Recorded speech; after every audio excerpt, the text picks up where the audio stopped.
Samahan niyo ako at magluto tayo ng ulam for dinner. Ang ulam pala natin ay yung panga na tuna. Na-marinate ko na pala yan at ready na siya isalang sa aking ihawan.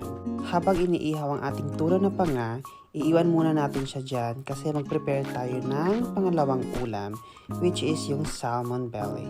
Lagyan natin siya ng egg and i-mix-mix lang natin siya. Lagyan din ng pepper powder para masarap. After nga nun, naglagay na nga ako ng used oil sa aking kawali. At nag-measure na nga ako dito ng temperature ng oil. At nung mainit na ay nilagay ko na.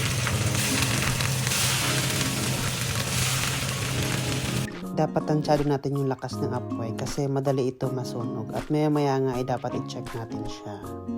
Habang piniprito pa natin yung ating salmon strips, ay dito muna tayo sa ating panga. Ganyan lang, baka masunog.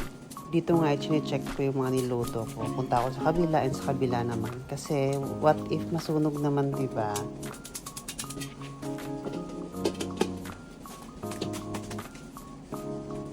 After maluto natin salmon strips, ay lilipat natin siya sa strainer and let it rest hanggang mag-crispy. Habang naka-rest yung ating salmon strips, ay gumawa naman tayo nitong ating sausawan.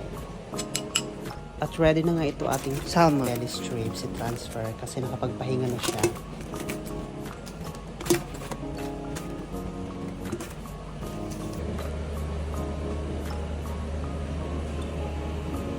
Naisipan ko din mag-add ng pipino kasi hindi talaga nawawala yan kapag may ihaw kami. Either pipino or kamatis. Basta meron.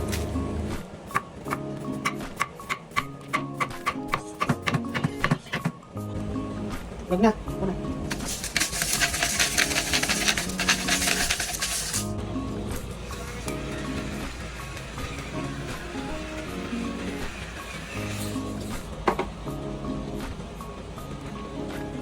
Meron din pala akong crab and corn soup with celery. And voila! This is the result. Wala pala kaming placemats dyan kasi nilabhan. Nag-explain.